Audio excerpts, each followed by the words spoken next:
The winter morning in Chicago's suburbs was shrouded in cold fog. Caroline Hudson gazed out of her office window and sighed deeply. In front of her lay stacks of quarterly financial reports and unpaid bills. Sometimes she felt exhausted from single-handedly managing the finances of her family's real estate company. "Caroline, do you have a moment before the meeting?" The door opened, and her mother Martha peeked in. Martha's appearance was impeccable. The navy blue suit she had purchased from a high-end boutique fit her slender frame perfectly. She was the type of woman who always paid attention to appearances. "Of course, Mom. What is it?" Martha sat down in front of Caroline's desk and crossed her legs gracefully. "Vanessa has landed a big contract. It's for the new condominium development in the Jefferson district. We're having a celebration dinner tonight, so come straight to the restaurant after work."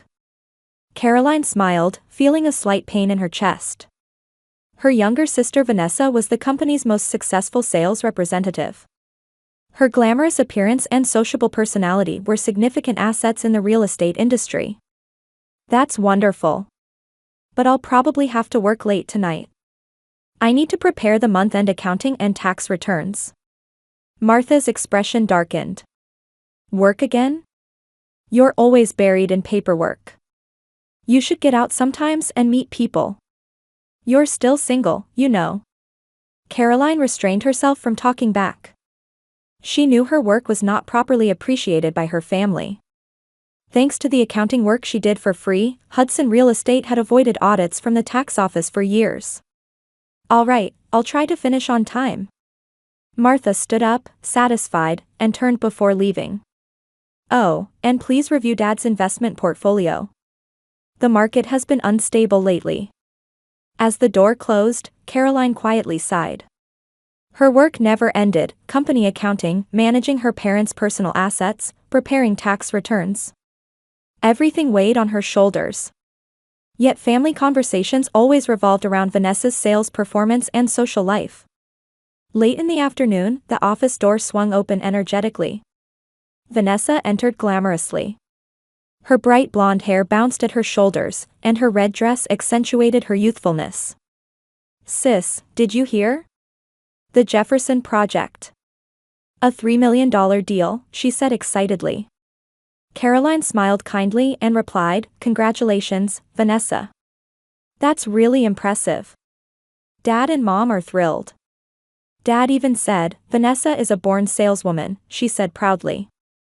Caroline didn't feel the need to point out that the market research and profitability analysis she had prepared behind the scenes had contributed to Vanessa's success. That was her role, supporting the family from behind the scenes without standing out. "Can you make it to dinner tonight?" Vanessa asked. "I'll try. But I still have so much work to do." Vanessa rolled her eyes. "You're always like this. You need to enjoy life." "Oh, I almost forgot. Michael Clark is coming to tonight's dinner." Caroline stopped working. Michael Clark was a colleague at her company, a man she had secretly begun to have feelings for.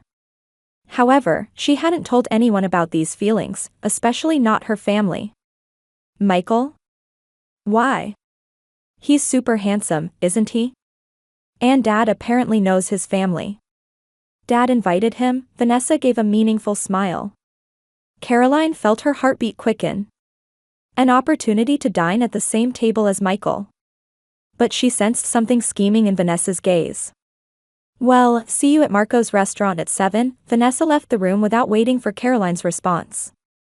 That evening, Caroline hurriedly finished her work and headed to the restaurant. Her family and Michael were already seated at the table. Her father Robert, with his dignified build and silver hair that told of his success, was engaged in an earnest conversation with Michael. "Caroline, you finally made it," Martha said. "We're about to start the meal." "Sorry, work was." Work, always work," Robert interrupted with a laugh. "Our eldest daughter is a workaholic, Michael. Nobody can match her when it comes to numbers." Michael smiled kindly at Caroline. "I'm well aware. Her financial analyses are renowned in the company." Caroline sat down, blushing. As dinner progressed, the conversation kept returning to Vanessa's success stories and her social life. Michael occasionally glanced at Caroline, showing expressions of empathy. As the meal was coming to an end, Michael quietly said to Caroline, "If you're free this weekend, would you like to get coffee?" Caroline was speechless with surprise and joy. She nodded slightly. Something new was about to begin in her life. By the time spring arrived in Chicago, Caroline's life had taken an unexpected turn. Her relationship with Michael had developed rapidly, and weekend dates had become a part of their lives. For the first time, she felt she had found someone who truly understood her. "You're good at reading financial numbers because you have an eye for seeing the essence of things," Michael said. Those were words she had never heard from her family. However, the happy days didn't last long. One April morning, Caroline rushed to the bathroom, overcome with nausea. At first, she thought it was gastroenteritis, but as the symptoms persisted, she bought a pregnancy test. The result was positive. Caroline's chest filled with surprise and confusion. She called Michael. "We need to talk. Can we meet after work today?" Facing each other at a restaurant, Caroline shared the test results, and various emotions crossed Michael's face. A baby, he was at a loss for words and covered his face with his hands. Caroline's heart ached. She thought she was being rejected. But when Michael raised his face, his eyes were shining with tears. "Oh my God. I'm going to be a father," he took her hand. "I'm scared. But let's get through this together. We can do it." While Caroline was relieved, the next hurdle was telling her family. At the weekend family dinner, Caroline gathered her courage and announced, "Actually, I have something to tell everyone. I'm pregnant." Silence spread across the table. Martha was the first to react, her face pale and her voice trembling. "Without being married? Are you joking?" Robert's face reddened with anger. "How utterly thoughtless. What will happen to the company's reputation? What will our clients think?" Caroline silently endured her father's angry voice. She was confused herself, but her determination to have this baby was firm. "Dad, Mom, I'm going to have this baby. Michael and I both want this child." Meanwhile, Vanessa was looking at Caroline with cold eyes. "You didn't do this on purpose, did you? To hold on to Michael? What are you saying?" Caroline couldn't suppress her anger. "Everyone knows you're crazy about Michael. But there are rumors that he has a girlfriend, you know." "That's a lie." Caroline raised her voice. "Michael and I are in a serious relationship. He said he'll take responsibility." Martha slapped the table. "Responsibility? The real responsible party is you, Caroline. Doing such a shameful thing." On the way home that night, Caroline cried in the car. She had expected such a reaction, but experiencing it was painful. As expected, her family's attitude remained cold in the following weeks. But what hurt Caroline the most was being suspected of letting her pregnancy affect her work at the company. "Morning sickness is bad, so I might be late today," she informed them on the phone, and Robert replied curtly, "Try to come as soon as possible. The tax filing deadline is approaching. We're in trouble without you." Martha was similar. "I understand you're not feeling well, but this happened because of your decisions. Take responsibility." Caroline endured silently, working through her morning sickness and fatigue. Michael supported her, and they began living together in a small apartment. In her 6th month of pregnancy, Caroline smiled during her gynecological checkup. "Your baby is a girl," the doctor announced. "I want to name her Emma," Caroline told Michael. It was her grandmother's name. But when she returned home, an urgent call from Robert was waiting. "We have a major audit coming up. Come immediately and organize the documents." "Dad, I had a checkup today. It's over, but I'm tired. Are you listening? This is important." Robert's voice was filled with anger. "Just because you're pregnant doesn't mean your responsibilities to the company disappear." In the end, Caroline went to the office and organized documents until late at night. Michael came to pick her up and took her exhausted self home. I'll be on maternity leave soon, Caroline sighed. But the family says they'll be in trouble without me.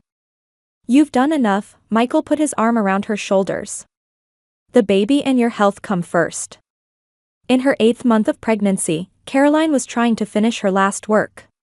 Her large belly hit the desk, and her feet were a bit swollen.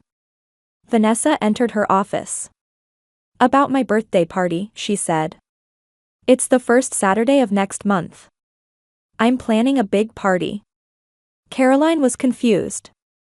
But that's exactly my due date. Vanessa shrugged. Babies don't always come on schedule, do they?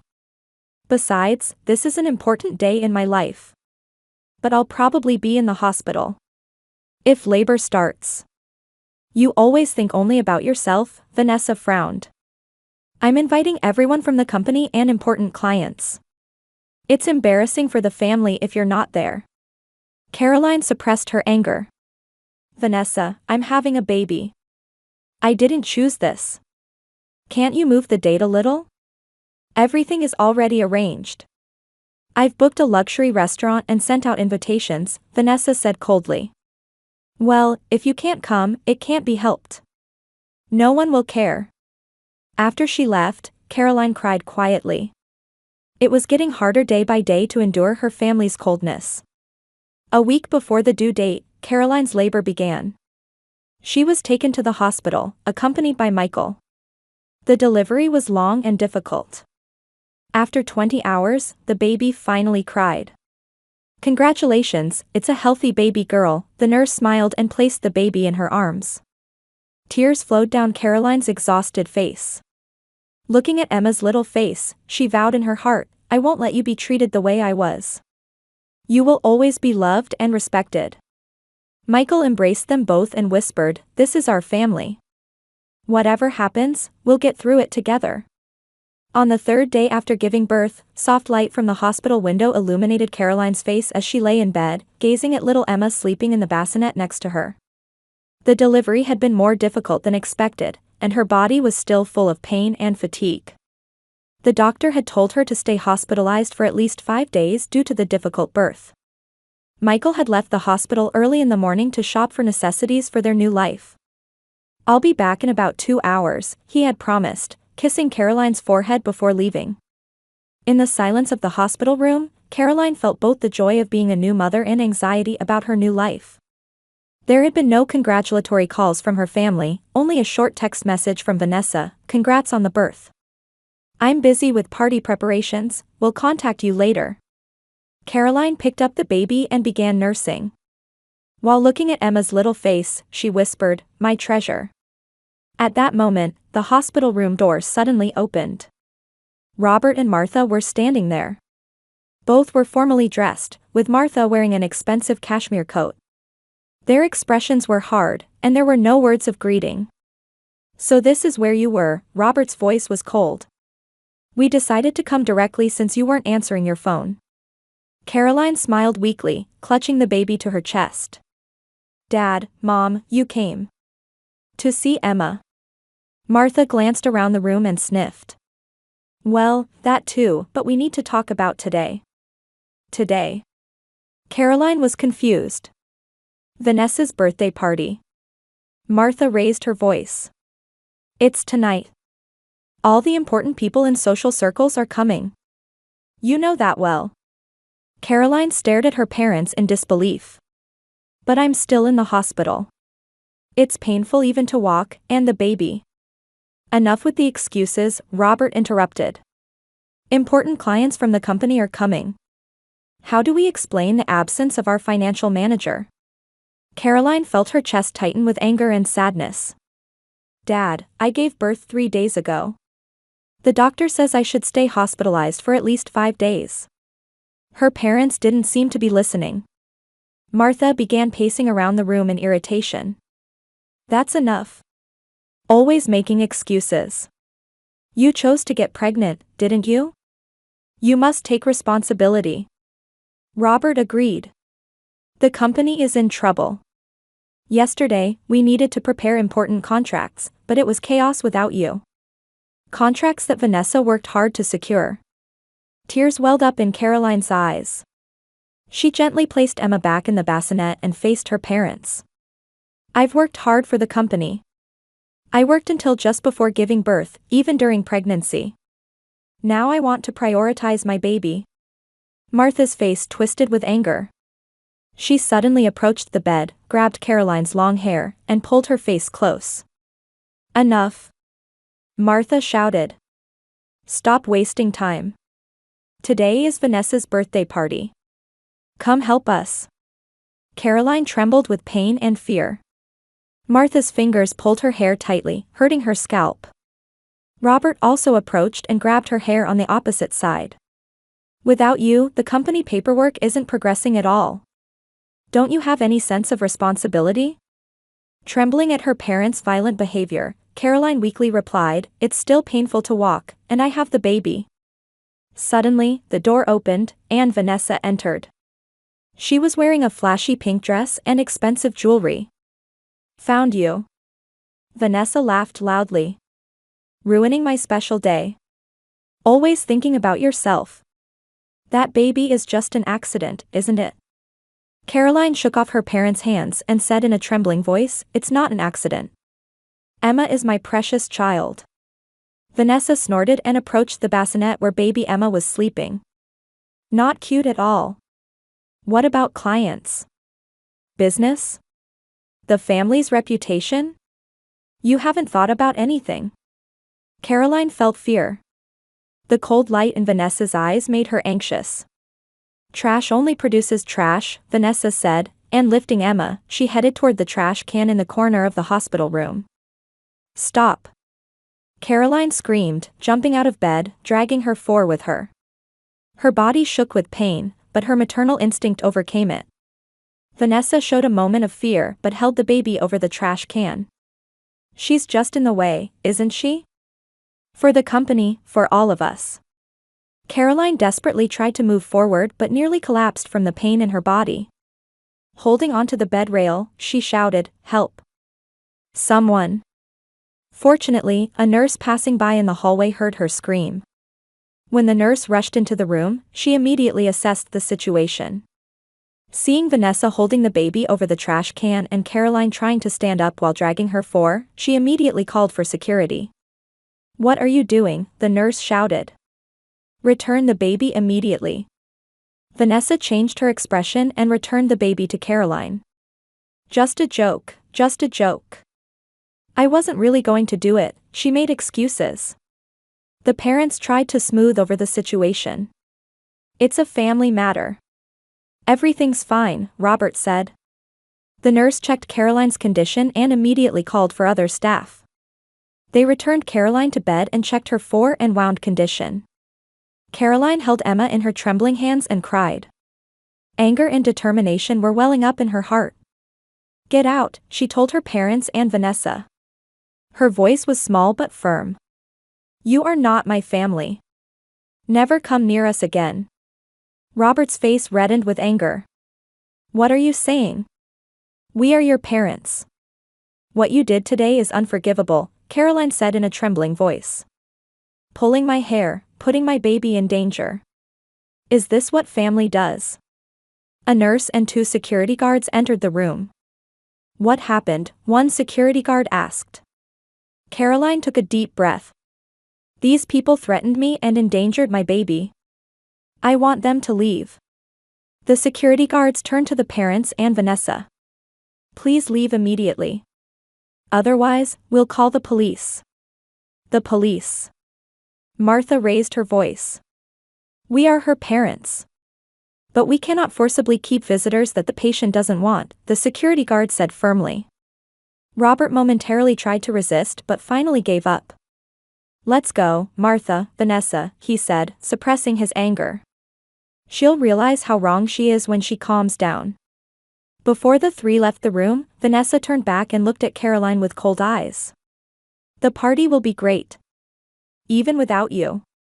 After the door closed, Caroline explained the situation to the hospital staff.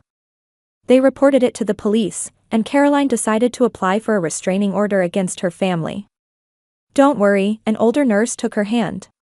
You and the baby are safe. We'll protect you. When Michael returned to the hospital room with shopping bags, he was surprised to see Caroline talking to police officers. When told about the situation, his face changed with anger and concern. "It's okay, now," he embraced Caroline. "I'll protect you both. I'll make sure this never happens again." That night, Caroline held Emma in her arms, gazing at the starry sky outside the window. Her eyes held a light of determination. "I won't let them near me or my daughter again," she vowed in her heart. She called a lawyer and began making plans for after her discharge. Moving to a new apartment with Michael's help, cutting off all contact with her family. Quitting her job at the company and finding a new workplace. And most importantly, raising Emma safely. Caroline's new life was about to begin. She was no longer the obedient daughter who sacrificed herself for her family. She had decided to become strong as a mother and as a woman. In a room where soft spring sunlight filtered through the curtains, Caroline was working on her computer while holding 1-month-old Emma. A month had passed since the incident at the hospital, and her life had changed dramatically. The new apartment she shared with Michael was in a quiet residential area in the Chicago suburbs, and they had begun a small but comfortable new life. "I made coffee." Michael entered the living room with mugs. After taking 2 weeks of paternity leave, he had returned to work but made sure to come home early to spend time with his family. "Thank you," Caroline smiled. She had been hired as a remote worker for a new financial consulting company and had started working from home. "I'm almost finished with the financial analysis for this new client." Michael sat down next to her and gently stroked sleeping Emma's little face. "She really looks like you. She has the same strength." Caroline was full of gratitude. After the terrifying incident at the hospital, Michael had never blamed her and had fully supported her. With the help of a lawyer, they had obtained a restraining order against Robert, Martha, and Vanessa. Caroline had officially cut ties with Hudson Real Estate and was focusing on her new life. "Any contact from your family?" Michael carefully asked. Caroline shook her head. "Nothing. According to my lawyer, they seem to be complying with the restraining order." In truth, deep in Caroline's heart, she still had complex feelings about her parents. Despite her anger and disappointment, there was also a sense of loss from the sudden severance of family bonds that had lasted for decades. However, considering Emma's safety, her decision was unwavering. In the evening, Caroline was standing by the window, holding Emma. A gentle spring breeze tapped at the window, and outside she could hear children playing on bicycles.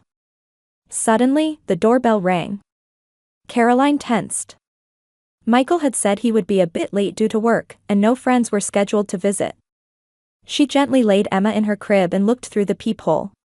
Standing there were people she never imagined seeing: Robert, Martha, and Vanessa. All three looked tired, especially Robert, who had aged significantly.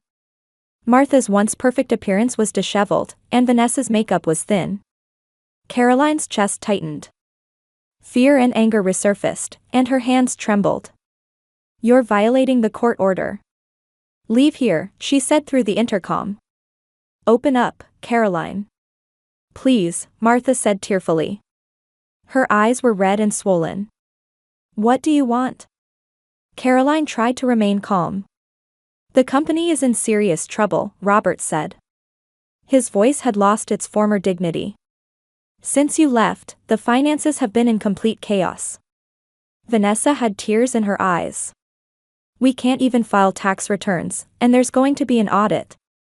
Help us." Caroline calmly replied, "That's not my problem. You should hire professionals." "But we don't have money," Martha said. "Without you, nothing is going right."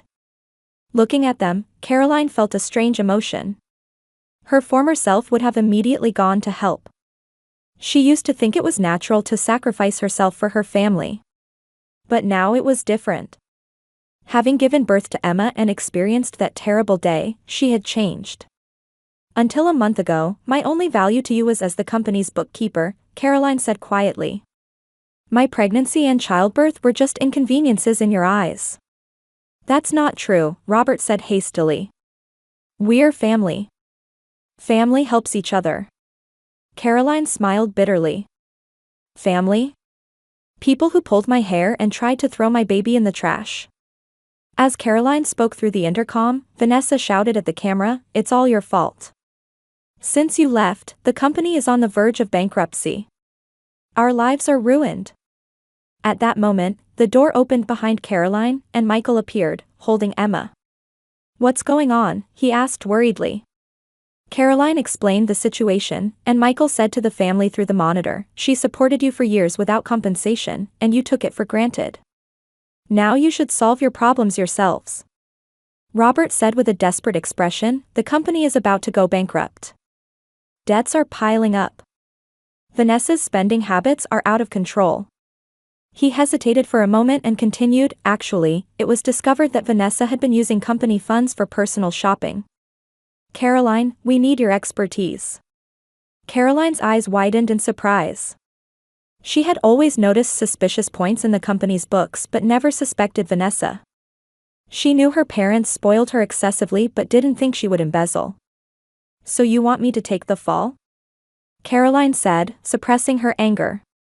"That's not it," Robert said weakly. "We really need help. The police might start an investigation." Caroline looked at Michael. He placed his hand on her shoulder and nodded quietly. "I'll support whatever decision you make." After a long silence, Caroline took a deep breath. She didn't hate her parents. She was disappointed and hurt, but she took no pleasure in seeing their collapsed state. "What you did in the hospital is absolutely unforgivable," Caroline said calmly. "But, as a professional, I will give advice once. After that, never contact me again." She explained several methods for financial restructuring and promised to email a list of trustworthy accountants and lawyers. However, she made it clear that the family relationship was completely over. "The day you called me and my daughter a trash is the day our family bond was severed." Vanessa broke down in tears. "I didn't really mean it. I was just jealous." "It's too late," Caroline said coldly. "If you truly regret your actions, live honestly from now on. I'll send advice by email, but I don't want any further relationship." Robert and Martha nodded silently. Their eyes showed the color of regret, but Caroline's mind was made up. After they left, Caroline cried quietly in Michael's arms. They were complex tears, mixing sadness for what was lost with hope for a new life. "Are you okay?" Michael gently asked. Caroline answered while gazing at Emma, "I'm fine. We have a new family. The past is the past. From now on, I'll look forward." That night, as promised, Caroline sent an email with methods for financial restructuring and a list of professionals. At the end of the email, she wrote, "This is my last help to you. From now on, please walk your own path. I will do the same." The moment she pressed the send button, Caroline felt a little lighter in her heart. In the Chicago streets dressed in autumn colors, a refreshing breeze was blowing through. 3 months had passed since Caroline and Michael had purchased their new home, and Emma was now 6 months old. The house with a small garden was filled with their dreams and hopes. Caroline opened the morning paper with a coffee in hand, scanning the local economics section. There was a small article there, Hudson Real Estate Files for Bankruptcy. She read the article with mixed feelings. The company had completely gone bankrupt due to large unpaid taxes and improper financial management. The article ended by noting that a former sales representative was under investigation for misappropriating company funds. Caroline sighed. Had the advice she sent not helped? Or was the situation already too late? Either way, it was no longer part of her life. "What are you reading?" Michael asked while preparing breakfast. "Nothing important," Caroline smiled and closed the newspaper. She chose to move forward rather than look back at the past. A few weeks later, Caroline was shopping at a local supermarket. While pushing Emma in the stroller, she headed towards the vegetable section. There, she unexpectedly encountered someone. It was Vanessa. No longer glamorous, she was wearing modest clothes and selecting sale items with a tired expression. Caroline thought about going to another aisle for a moment, but before Vanessa noticed her, she began selecting organic ingredients for Emma. The two carefully moved to avoid eye contact, but eventually, Vanessa looked in her direction. Complex emotions appeared on her face: a shame, regret, and a glimmer of hope. She hesitantly waved a small greeting. Caroline quietly nodded back. There was no further interaction, but in that moment, she felt something in her heart become a little lighter. She was walking her own path without letting hatred control her heart. On the way home, Caroline remembered what she had heard from a friend. Robert had started working night shifts at a suburban warehouse, and Martha had begun part-time work at a small local boutique. They had lost social credibility and been abandoned by their former friends. Caroline felt no desire for revenge, but she couldn't help feeling there was karmic justice. She was determined to cherish her new family and not look back at the past. On Emma's first birthday, they held a small party. Michael's parents and new friends gathered, creating a warm atmosphere filled with love. Caroline's financial consulting company had also started to gain momentum, and she was enjoying fulfilling days, treasuring the balance between work and family. "Let's make a toast," Michael's father said. "To the health of our beloved granddaughter Emma, and to the happiness of her wonderful parents." As glasses clinked pleasantly, Caroline thought while embracing Emma. A true family isn't about blood ties but about bonds of mutual respect and support. Outside the window, the autumn leaves were beginning to color beautifully. Seasons change, and so does life. Caroline's new life had only just begun.